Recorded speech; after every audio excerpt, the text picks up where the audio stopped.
Quem aqui já passou pela seguinte situação? Você estava fazendo tudo certo, você estava numa firme convicção em que você estava caminhando na direção que Deus te colocou, que você estava servindo a um propósito que o Senhor queimou no teu coração, mas mesmo assim parece que no caminho você só encontrou oposição, você só encontrou retaliação, e parece que quanto você mais ora, mais problemas aparecem, quanto mais você busca se consagrar ao Senhor, parece que mais oposição você enfrenta, e parece que muitas vezes as coisas não fluem. Quem já passou por isso? Então hoje essa palavra é para você, porque você vai vencer a sua oposição em nome de Jesus.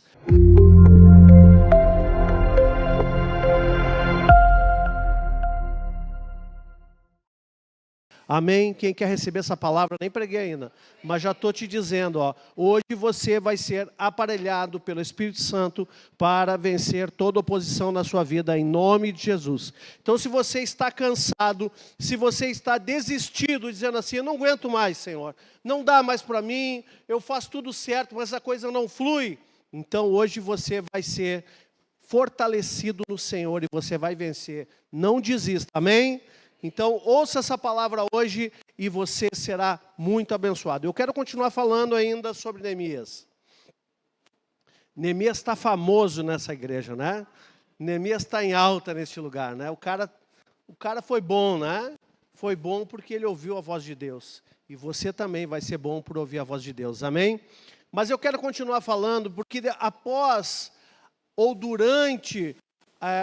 o capítulo 3, tá? Mas ainda durante a restauração dos muros e portas, Neemias enfrentou muita oposição. E isso é que nós acabamos enfrentando também quando nós estamos fazendo a obra do Senhor, quando nós estamos lutando as nossas causas, quando nós estamos construindo algo, edificando as nossas famílias. Gente, nós vamos ter oposição.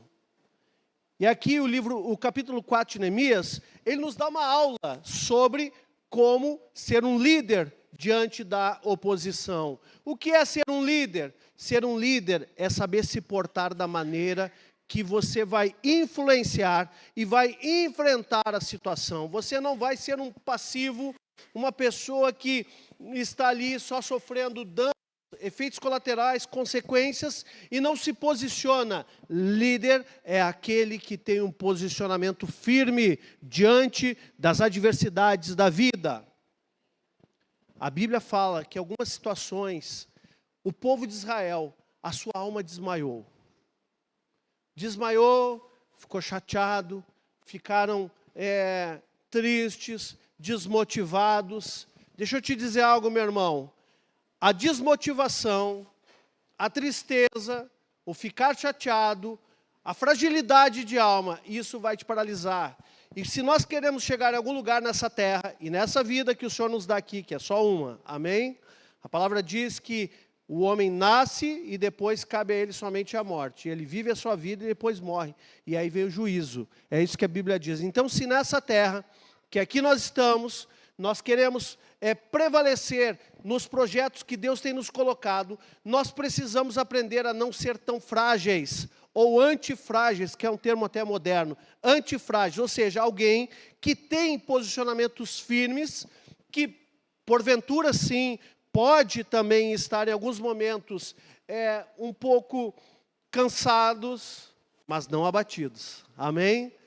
Né? Um pouco sobrecarregados, mas não desanimados, um pouco, muitas vezes até estressados, mas não destruídos. Amém? Nós temos que entender isso.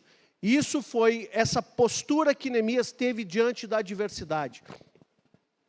Nós, como filhos de Deus, precisamos aprender a lidar contra a adversidade. Nós sempre teremos oposição, ela é constante em nossas vidas.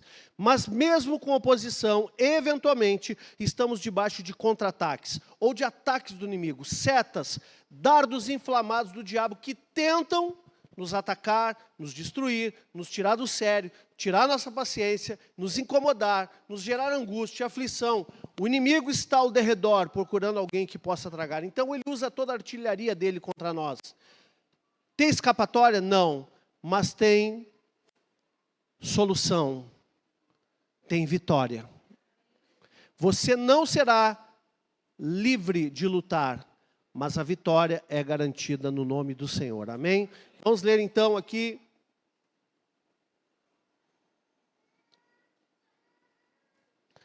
Neemias capítulo 4, vamos ler o verso 4 e 5. Ali se levantou Sambalate, Tobias e Gesem para debochar de Neemias, para debochar daquela obra, assim como muita gente se levanta contra a vida, né? Assim como a Bruna falou do favor dos homens, mas também tem a perseguição dos homens, né? E nós vemos hoje, inclusive na nossa nação, muita perseguição acontecendo. Os homens perseguem, os homens são maus. Nós vivemos num tempo em que essa geração é adúltera, incrédula, essa geração é mau, mas nós somos a igreja do Senhor, nós temos que ser luz nesse tempo. Amém? Então, no versículo 4 do capítulo 4, vocês podem ficar com o capítulo 4 abertos, ok? E o versículo 4 diz o seguinte: ouve, ó nosso Deus, pois estamos sendo desprezados. Cai o seu opróbrio sobre a cabeça deles, e faze que sejam despojo numa terra de cativeiro. Não lhes encubra a iniquidade, não se risque de diante de ti o seu pecado, pois te provocaram a ira na presença dos que edificavam. Então, Neemias está orando a Deus aqui, em resposta a todo desprezo, a toda zombaria que aqueles homens lançaram na direção de Neemias. Eles estavam ali, num primeiro momento, não fazendo uma ameaça mais séria, mas estavam tirando onda com a cara dele. Olha, não vai dar certo isso aí, para com isso, deixa disso. Ah, vocês acham que vão edificar o muro num dia só? Não, isso não vai dar certo, né? Mas Neemias estava sentindo que o inimigo já estava ali começando a construir uma contrariedade, uma oposição contra eles, e ele começou a orar. Então, quando você percebe que algo está se levantando contra você, a primeira coisa que você deve fazer é orar. Você começou a ficar ansioso com uma situação? Comece a orar. Em 1 Pedro, capítulo 5, versículo 7, a palavra diz assim: lançando sobre ele toda a vossa ansiedade, porque ele tem cuidado de vós. Preste atenção, lance a tua ansiedade sobre o Senhor, porque ele mesmo é que tem cuidado sobre a tua vida, sobre as nossas vidas. Então esse versículo nos ensina sobre a importância de confiar em Deus e entregar a Ele nossas preocupações, incluindo toda adversidade, toda zombaria, todo levante contra nós. No teu trabalho tem alguém se levantando, na tua escola tem alguém se levantando, na tua família, comece a colocar essas ansiedades diante do Senhor, porque o Senhor cuida da tua vida, amém? Agora, qual é a tendência do homem? Murmuração. Ah, que coisa terrível, que coisa chata, aquela pessoa não vale nada, olha só, está me perseguindo. Não murmure, levante a sua voz para orar, levante-se em oração. Essa semana eu coloquei lá um vídeo, nós colocamos um vídeo falando sobre oração, que é importantíssimo nós orarmos. Por quê? Porque se nós não orarmos, nós não desenvolvemos uma vida de relacionamento com Deus. A oração faz parte da vida do crente, e se você de fato é uma pessoa que crê em Deus, você vai ter que aprender o caminho da oração. E o caminho da oração é um privilégio para o crente, porque foi Jesus que nos deu livre acesso ao coração do Pai. Como? Orando. Ore, ora, que melhora. Amém? Ore, que você vai ver que a oração do justo é muito eficaz nos seus efeitos. Você está passando por uma situação de adversidade, ore, comece a orar com seriedade. Não brinque com isso, leve a sério. Você vai ver que você vai colher o fruto do seu investimento em oração. Posso ouvir amém? Amém. Glória a Deus. Agora, abre no versículo 16, Neemias, ele se organiza. Ele organiza os trabalhadores para que metade dos trabalhadores defendam e a metade toquem a obra. Ele não podia trabalhar só na obra, ele tinha que trabalhar na defesa. E você vai precisar trabalhar na obra que Deus colocou na tua mão, mas também tem que trabalhar na defesa. Você vai ter que aprender que o crente ele tem que trabalhar na sua defesa. Por isso nós temos uma armadura. Já falamos sobre ela. A armadura, ela é toda com virtudes relacionadas à defesa, à nossa defesa como crente. Amém? Então no versículo 16 fala assim: daquele dia em diante, metade dos meus moços trabalhava na obra, e a outra metade empunhava lanças, escudos, arcos e couraças, e os chefes estavam por detrás de toda a casa de Judá. Os carregadores, que por si mesmos tomavam as cargas, cada um com uma mão fazia a obra e com a outra segurava a arma. Os edificadores, cada um trazia a sua espada à cintura e assim edificavam. E o que tocava a trombeta estava junto de mim. Então, Neemias organizou. Eu quero dizer uma coisa para você que você precisa considerar nessa noite. Quando nós andamos sozinhos, nós podemos até ir mais rápido. Mas quando nós andamos juntos, em unidade, nós vamos mais longe. Neemias não ousou reconstruir as portas e os muros sozinho. Ele sabia que ele precisava de trabalhadores. Então, na tua empresa você vai precisar de gente. No teu ministério você vai precisar de gente. Na tua casa, para funcionar, você vai ter que envolver toda a gente que lá está. No teu trabalho você vai precisar de gente. Porque juntos nós conseguimos construir coisas mais relevantes. Não adianta nós acharmos que nós vamos fazer obras de um homem só. A obra de um homem só é uma obra que tem prazo de validade. Uma das grandes coisas que Deus tenta nos mostrar nessa terra é que nós precisamos aprender a nos relacionar com gente. Precisamos aprender a relacionar com Ele, mas também com gente. Só que para trabalhar com gente, nós temos que ter organização. Nós temos que estar organizados. Nós temos que saber qual é a função de cada um. Então, se você está tendo uma oposição no trabalho, você precisa organizar aqueles que estão contigo e organizar a melhor maneira de colocar as coisas em funcionamento. Se você está tendo oposição no ministério, você precisa organizar aqueles que estão contigo e se levantar como líder para que você possa ter bom êxito naquilo que Deus está colocando na tua mão. Não importa o que você está construindo, não importa o que você está restaurando, não importa aquilo que você está edificando, você precisa saber que você precisa trabalhar de maneira ordenada. Deus não é o Deus de caos. Deus é um Deus de ordem, é um Deus de cosmos, é um Deus que organiza as coisas e coloca tudo nos seus devidos lugares. E nós, como seus filhos, também temos a nossa missão.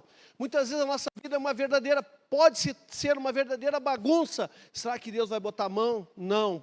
Nós estamos manifestando a essência de Deus quando estamos completamente desorganizados e bagunçados? Claro que não. Então, a nossa vida precisa ser organizada. Nós precisamos também organizar aqueles que trabalham conosco. Nós temos que ter um direcionamento claro para aqueles que conosco estão. Amém? Mateus 26, a palavra diz assim, 26:41, vigiai e orai, para que não entreis em tentação. O espírito, na verdade, está pronto, mas a carne é fraca. Então Jesus aqui instrui seus discípulos sobre a importância de estar vigilantes em oração, um princípio que se aplica ao estarmos atentos aos ataques espirituais enquanto trabalhamos na obra de Deus. Então, queridos, o Espírito, quando fala Espírito ali, não está falando do Espírito de Deus, está falando do Espírito do homem. Nós somos um Espírito, temos uma alma e habitamos num corpo. Eu sei que tem alguns teólogos que até discordam dessa frase, mas eu não consigo enxergar diferente. Já que Deus é um Deus trino, eu penso que Ele fez o homem à sua imagem. E nós também, da mesma maneira, nós temos uma espécie de três partes, de tripartição em nós, que é espírito, alma e corpo. Cada uma dessas partes na sua função. Quando fala do espírito aqui, o espírito está pronto, é o espírito do homem. Porque o espírito do homem é regenerado quando nós recebemos Jesus. No dia que você disse, eu recebo Jesus como meu único e suficiente Salvador, eu recebo Jesus como meu Senhor, vem habitar em mim, Espírito Santo, ali naquele momento, O teu espírito que estava destinado à morte eterna, agora ele é regenerado. E essa regeneração, ela acontece naquele ato, naquele instante. Você é completamente regenerado no seu espírito. Por isso, o espírito se torna pronto e vai permanecer pronto até o último dia.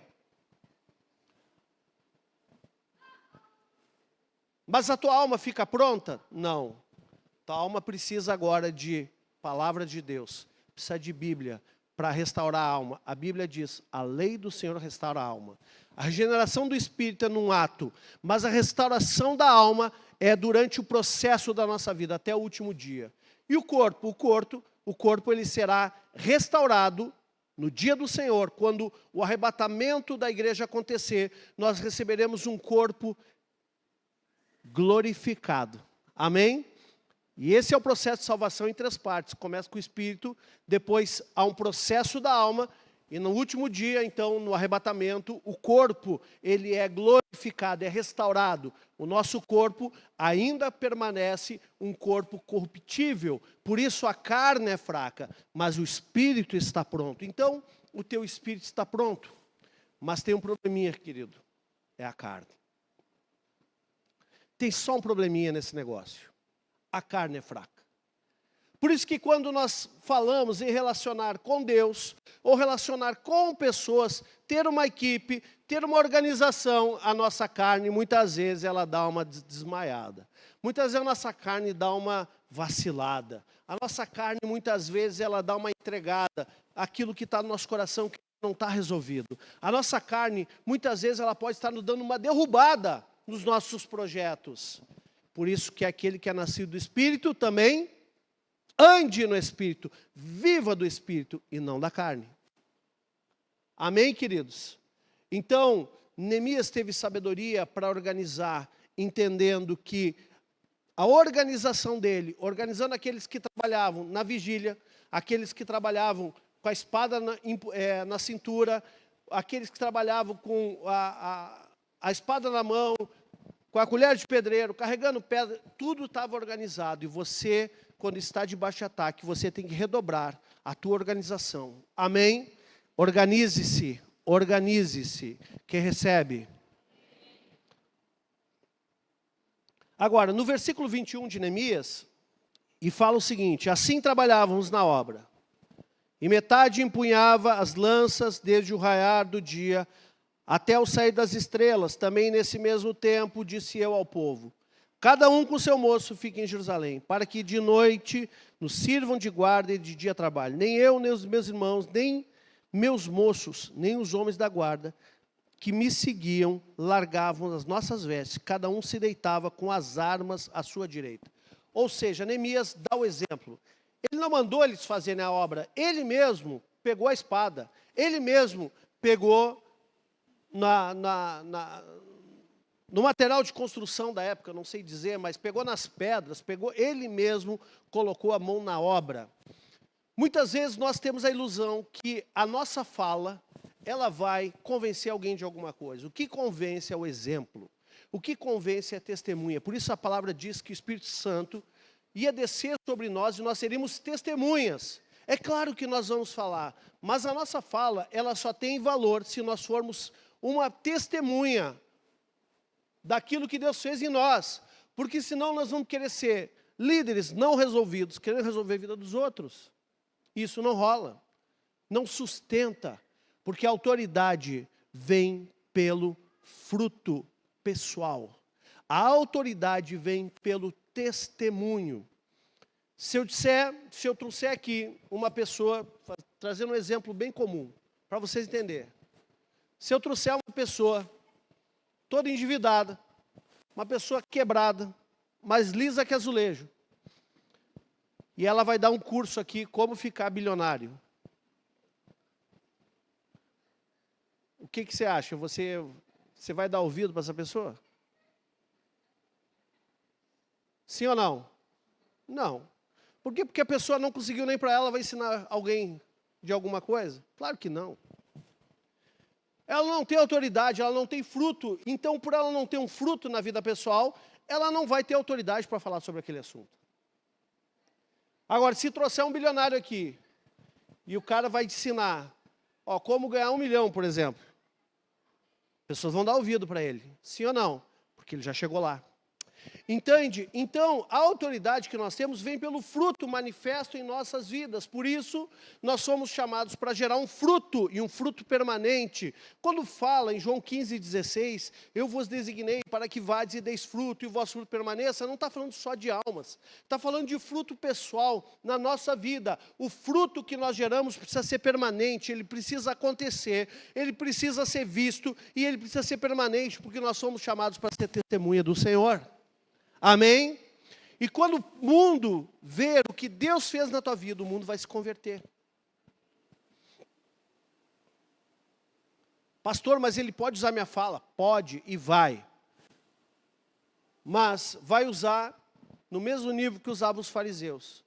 O que os fariseus eram? Hipócritas. Por quê? Porque eles tinham um discurso, mas eles não tinham fruto. E aí Jesus falou assim, vocês façam tudo o que eles disser, mas não imitem o exemplo deles, porque são hipócritas. Foi isso que Jesus disse. Então, esse fermento nós não precisamos na nossa vida, esse fermento dos fariseus. Pelo contrário, nós temos que apresentar um fruto bom, um fruto aceitável, e com esse fruto aí, nós vamos ganhar as nações da terra, amém? Olha só o que 1 Pedro, capítulo 5, versículo 2 diz: pastoreai o rebanho de Deus que há entre vós, não por constrangimento, mas espontaneamente, como Deus quer, nem por sorte da ganância, mas de boa vontade, nem como dominadores do que vos foram confiados, antes tornando-vos modelo, diga, modelo do rebanho. Então Pedro aconselha aqui a líderes a serem exemplos uns para os outros, não dominando sobre aquele, sobre a liderança, mas servindo humildemente.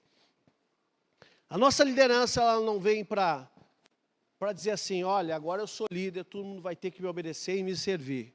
Vou reinar aqui. Não. A nossa liderança é servidora. A nossa liderança é serviço com humildade. Nós não temos domínio sobre ninguém. Cada um ali para fazer o que quiser. Mas claro que se a pessoa no seu coração ela deseja se sujeitar a uma liderança, ela será servida por essa liderança. Mas nós não temos a decisão de dizer assim, olha, você não pode trocar de carro, eu quero que você fique com esse carro. Eu não te autorizo a ir no cinema. Não existe isso, gente. Aqui nessa igreja não existe isso, amém? Nós trabalhamos não para dizer o que a pessoa pode ou não pode, nós trabalhamos para servir ela, dizendo o que a Bíblia diz. Amém? Nós somos canais para orar, abençoar, servir e instruir conforme a palavra de Deus. Amém? E aqui Pedro está falando claramente, não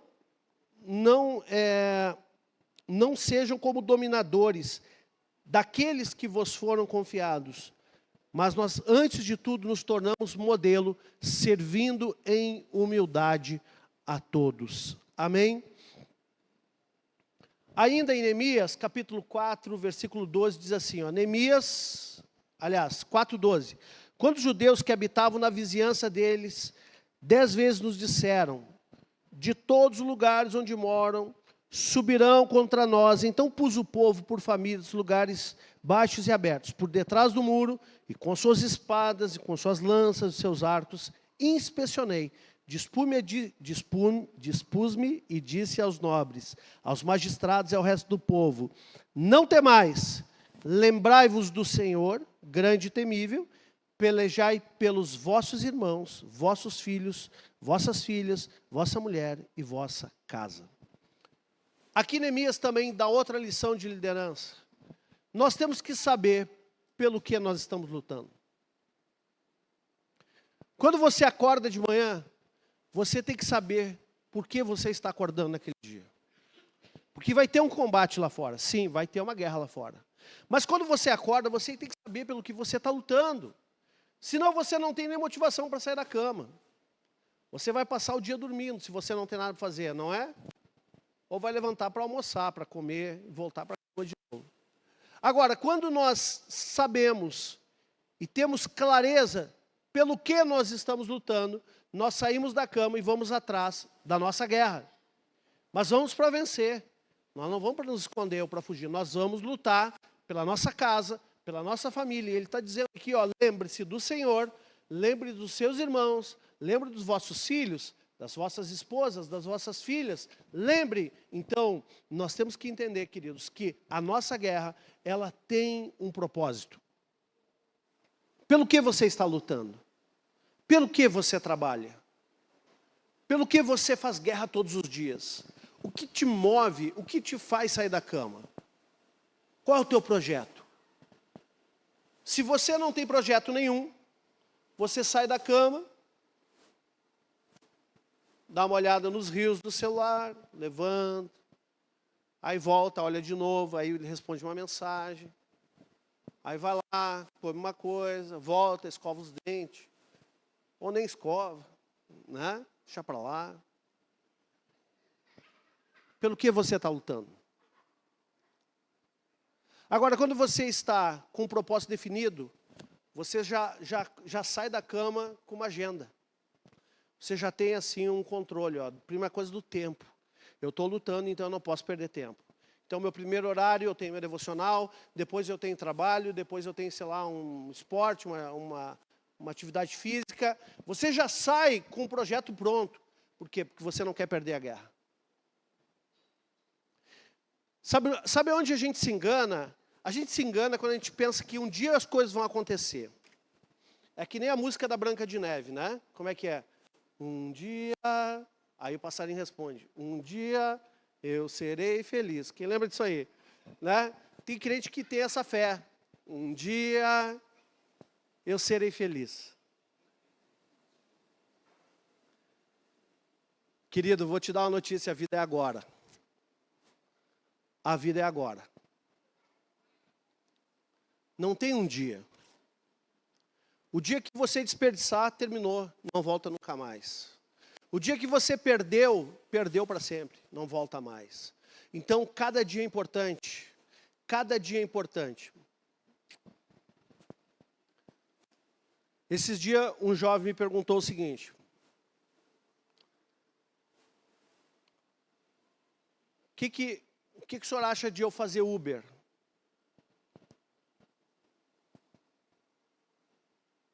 Quando eu fizer 18 anos.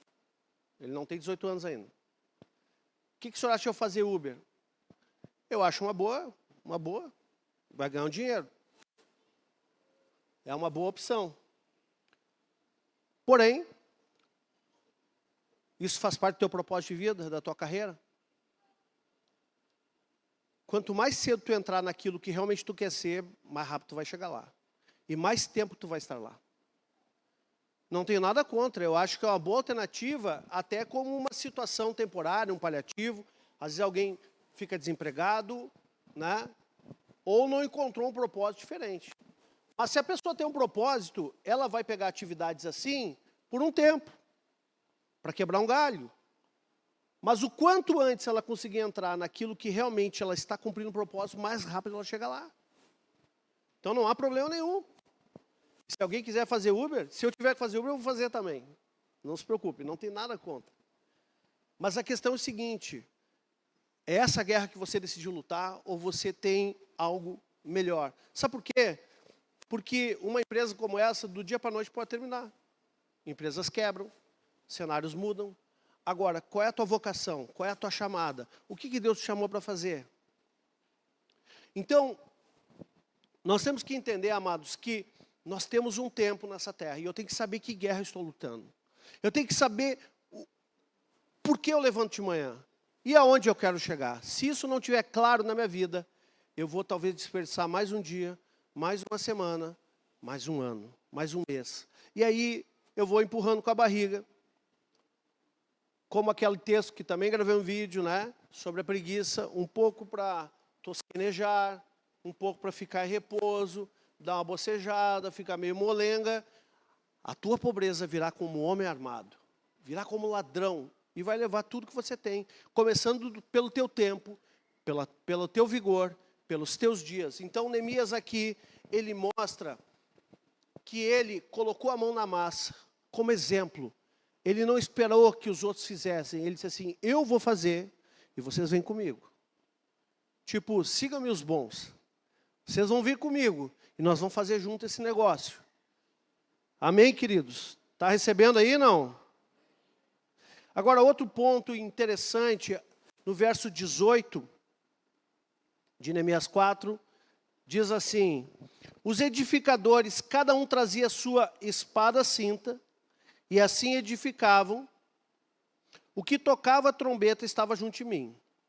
Disse eu aos nobres, aos magistrados e ao resto do povo, grande e extensa é a obra, e nós estamos no muro muito separados, longe uns dos outros, no lugar em que ouvirdes o som da trombeta, para ali acorrei, a ter conosco, o nosso Deus pelejará por nós. Então ele mostra aqui, que embora eles estivessem em locais muito distantes um do outro, existia um toque. Então, nossa tradução é trombeta, mas é chofar. Havia um toque do chofar. E quando houvesse aquele toque, todo mundo ia ter que puxar a espada e correr. E se unir novamente. Sabe o que é isso? Uma estratégia de comunicação eficaz. Nós precisamos aprender a ter comunicação entre nós. Neemias sabia que se o inimigo viesse e o povo estivesse disperso, seria presa fácil. O diabo sabe que se você estiver distraído, disperso, você é presa fácil. E para que isso não aconteça, você vai ter que aprender a caminhar junto com outras pessoas. Você vai ter que aprender a ouvir os comandos. Você vai ter que desenvolver uma audição para ouvir o toque do chofar. Quando tiver o toque do chofar, você foi acionado pela sua liderança, você foi acionado pelo seu líder, pelo seu pastor, no teu trabalho, você vai precisar dar ouvido e entender que o chofar vai tocar assim de vez em quando, e você vai ter que correr para lá. Se você estiver distraído, você pode ficar pelo meio do caminho. Então aqui Neemias, ele tinha uma estratégia de comunicação, e nós, hoje, precisamos crescer na nossa comunicação. Quando eu falo em crescer na comunicação, eu não estou falando de rede social, estou falando entre nós. Aliás, estou falando de rede social, mas não das mídias sociais. Porque hoje parece que rede social é só aquilo que está na internet. Não, rede social originalmente é isso aqui. É uma rede de contatos sociais, ok? Isso é a verdadeira rede. Lá são mídias sociais. Mas a verdadeira rede é entre nós. Então nós precisamos estar aprendendo a nos relacionar de maneira que nós consigamos caminhar em conjunto. Segunda-feira nós tivemos uma rede de voluntários aqui. E eu trouxe um exemplo que eu ouvi do Theo Hayashi, lá do Dunamis, que eu achei muito interessante. E ele falando sobre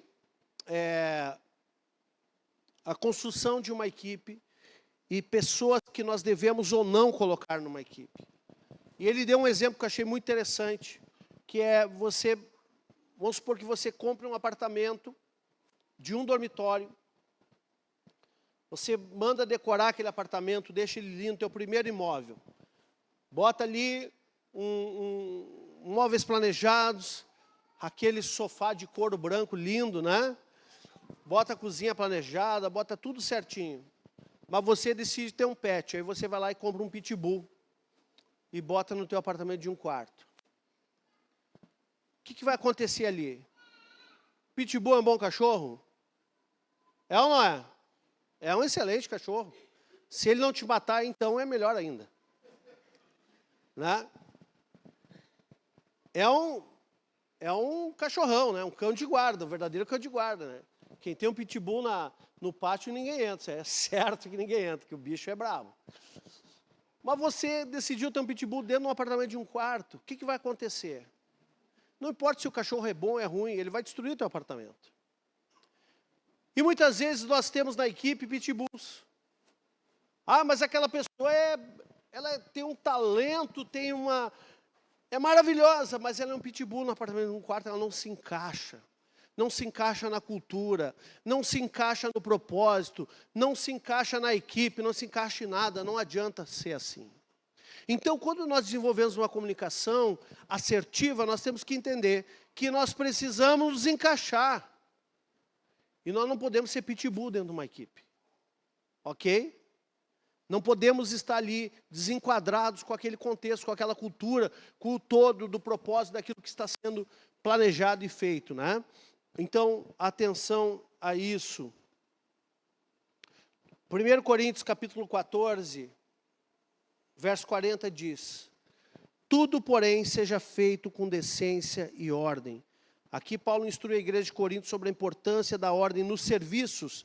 Isso se aplica a todos os aspectos da vida cristã, incluindo a forma como nos organizamos e comunicamos em nossos esforços em conjunto. Não importa se você consegue ser um pitbull sozinho, quero ver se você consegue ser um cachorrinho dócil dentro da equipe. Pode ser um shih tzu, né? Pode ser um shih tzu. Tem uns pequenininhos que são nervosos também, né? São bravos. Mas tem que ser dócil, tem que se encaixar. Ok? O que Paulo está falando aqui? Tudo seja feito com decência e ordem. O que ele estava falando para a igreja de Corinto? Porque o culto da igreja de Corinto virou um culto de avivamento. E aquele culto lá era 30 negros falando em línguas, depois mais 30 profetizando e tudo misturado em uma bagunça. E ele disse assim, ó, vamos parar com isso, vamos colocar ordem na casa. Vamos colocar ordem, tudo tem que ser feito com decência, não só decência, mas também ordem. Então, vamos organizar esse avivamento aqui, para não ficar uma coisa que parece um troço de doido, né? Todo mundo falando junto, todo mundo não se entendendo. Então, Paulo trouxe aqui uma orientação. A nossa comunicação precisa ser assertiva e organizada para que a gente consiga produzir os melhores frutos e resultados. Amém? Quem recebe essa palavra no seu coração? Vou para o último ponto aqui. E esse aqui é um dos que eu mais gosto do capítulo 4. Que é... Olha esse nome para esse ponto. Ó. A dinâmica do ânimo. Diga, a dinâmica do ânimo diante aos obstáculos. Será que o nosso ânimo, ele permanece o mesmo quando vem obstáculo? Eu me lembro do povo de Israel, que quando Moisés subiu o Sinai, Arão ficou com o povo lá. E aí o que eles fizeram? A Bíblia diz que o ânimo, a palavra original do hebraico é nefesh. Nefesh vem de sopro, vem de ânimo, vem de vida. A nefesh do povo diminuiu. E aí o que aconteceu? Fizeram o quê? Ah, Moisés está demorando muito, não sei se ele vai descer. As coisas não estão... O obstáculo está grande demais. Estou desanimando. O que fizeram? Fizeram um bezerro de ouro. O cansaço e o desânimo te tiram do propósito. Então, o diabo sabe disso. O diabo sabe disso, que o cansaço, ele vai te levar ao desânimo. A espera pode te levar ao desânimo. A palavra diz que a esperança adiada enfraquece o coração. A espera, o cansaço, a luta em demasia, tudo isso vai tirando o teu ânimo e pode te levar ao desânimo. Se você permitir que o desânimo entre na tua vida, você pode estar construindo bezerros de ouro. Você pode sair do propósito. Neemias 4, versículo 6 diz assim: assim edificamos o muro, e todo o muro se fechou até a metade da sua altura, porque o povo tinha ânimo para trabalhar. O muro até a metade. Gente, essa obra durou 52 dias. Eu calculo que aqui foi o 26º. Até a metade do muro, o povo tinha ânimo para trabalhar. Então, se edificou. Olha, vamos lá. E, gente, quando a gente está em lua de mel com um projeto novo, quando a gente está em lua de mel com algo novo, a gente fica animado. Mas quando passa o tempo, decorre o tempo, e os desafios começam a aparecer, meu Deus, é aí que nós somos provados. Se nós somos fortes ou somos fracos. Ok?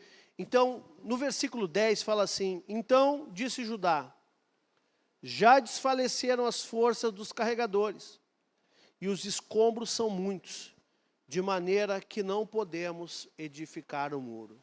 Então edificaram até a metade, mas ainda faltava a outra metade. Os carregadores estavam cansados, os escombros, todo o entulho estava ao redor do muro, né? E aí, ali naquele momento, diz assim, ó, já não podemos mais. Tem gente que desiste exatamente na metade. Pegou um ânimo, construiu até a metade. Quando chegou na metade, diz assim, meu Deus, mas dá muito trabalho, tem muita coisa para fazer, não aguento mais. Quer ver isso em ministério novo, né? Quando tu faz uma rede voluntária que a gente fez, veio um monte de gente nova. E aí a pessoa assim, agora eu vou trabalhar para Jesus. Ou líder novo, né? Agora eu vou montar minha célula, agora eu vou ganhar almas, agora vai bombar. Mas aí quando ele chega no dia da célula, ele começa a receber só notificação assim, ah, não vou hoje porque eu vou no jogo de futebol. Ah, não vou hoje porque eu vou na outra igreja. Ah, eu não vou hoje porque eu estou cansado, trabalhei demais. Ah, eu não vou hoje porque meu filho deu um espirro. Ah, eu não vou... Aí o líder começa a surtar. Ele diz assim, não, esses caras estão me tirando para bobo. Estou aqui, fiz até um lanche, preparei aqui. Fiz um molho de salsicha para o cachorro quente. Vou ter que comer tudo sozinho, engordar sozinho.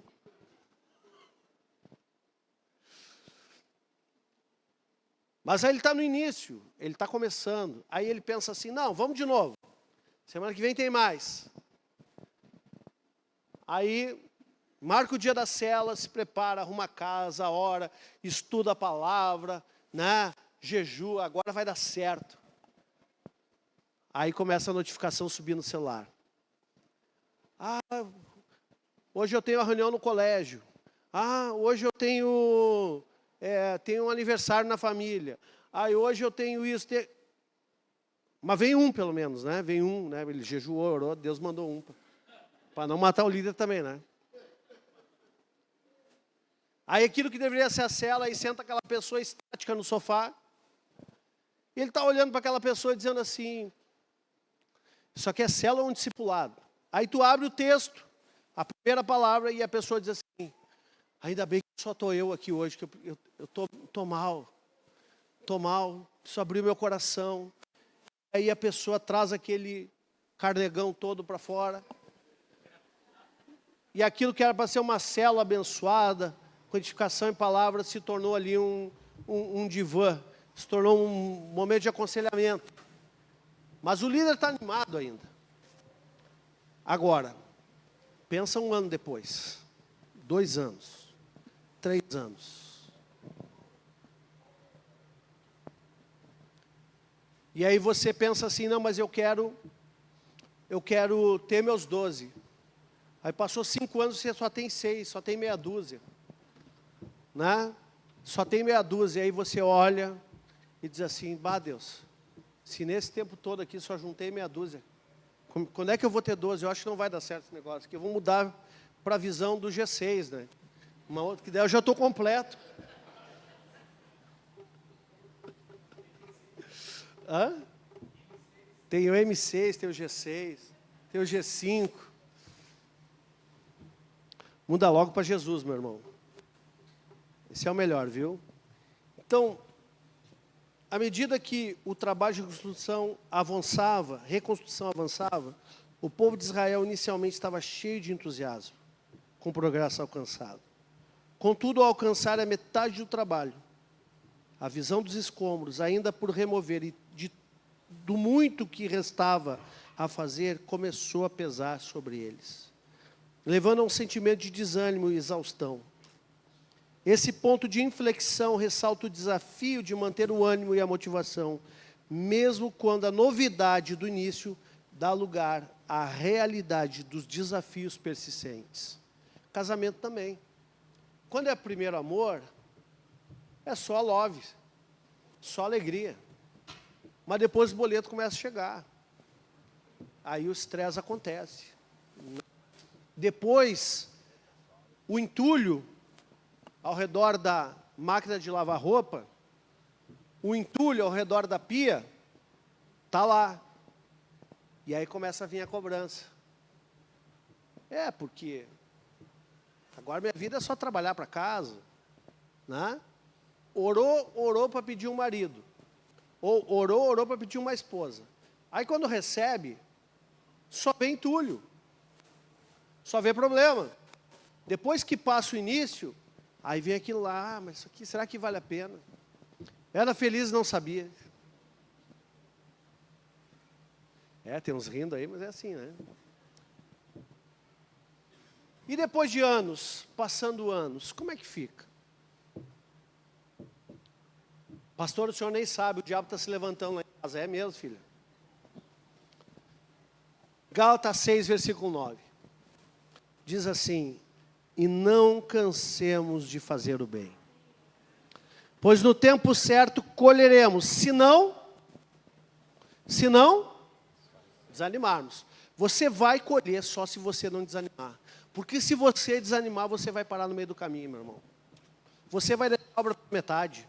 Você vai deixar o muro, vai se tornar um cercadinho. Aquilo que é para ser um muro vai ser um cercadinho. Você vai colher se você não desanimar. Então, nós precisamos continuar nos esforçando para concluir a obra. O diabo quer colocar desânimo no teu coração. O diabo quer colocar impossibilidades no teu coração. A oposição que ele levanta contra você não é a oposição de tridente e guampa e não sei. Não, isso aí é ficção. A oposição é no dia a dia. É quando você vai enfrentar a tua rotina, quando você vai enfrentar a tua vida, tua jornada. É lá que ele vai astutamente minando o teu caminho, te colocando desânimo, te colocando desesperança, para que você desanime e pare no meio do caminho. Mas eu quero te chacoalhar nessa noite, dizendo assim, não pare, persista, prossiga, porque se você continuar fazendo o bem que você planejou fazer, você vai colher, se não desfalecer, se não desanimar. Amém? Você recebe essa palavra no seu coração? Oposição sempre teremos, mas o Senhor vai nos dar vitória. Não conseguiu romper ainda, Deus vai te dar a vitória. Não desanima, continua. Não venceu ainda, já tentou vestibular 50 vezes, faz 51, uma boa ideia, né? Não desanime, Deus vai te dar a vitória.